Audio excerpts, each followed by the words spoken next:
Hello and welcome to this video about the Marantz CD-65, but it's not an ordinary Marantz 65, it's a Lampizated one.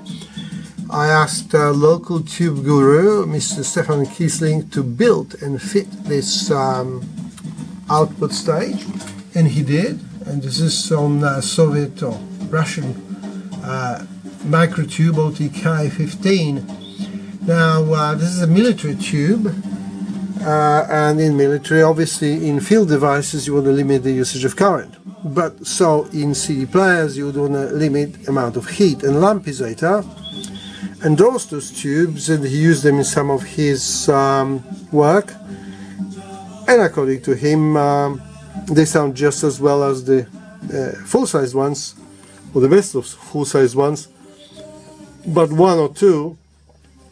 And he said that you know, this is particularly suitable for players that have a limited space. Now in here we got plenty of space, we could fit an elephant in here, but this is a proof of concept that we've done with Stephan. The rest of the player uses the now very famous Philips TDA-1541. They used to be $5 or $7, but now they cost over $100.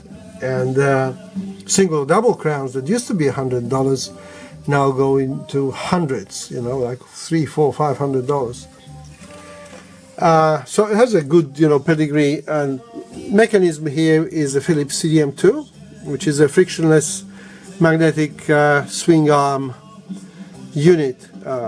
Instant access, and it's a thing that will never be made again.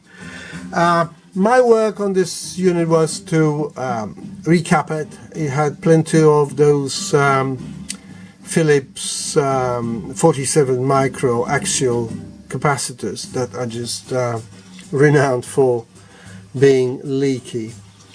Well, that's about all, folks. There is more coming. I have another 52, couple of 65 DX and Mark II, and then 75 Mark II, all Marantz players. So if there will be an interest, I'll build more of those, and they will be available for sale. If you're interested in it, well, please let me know, and one will be coming your way. Thank you very much. Cheers. While I'm here, I might as well, for those who are still watching, play a couple of tones to just show you, that this is a unit that works well and fine. We'll go to track 8 and 15 on my test CD, for these are the biggest interruptions data layer, and black dots, and that's track 8. And we'll go to 15 now. Yeah, these are 0.9 of a millimeter, so it plays those nicely. And this is a CD with the said purposely made faults, and there is my old yellowish CDR, and it will play that just as well. And I know this because I've used it before, and I always test all my players against playback of CDRs.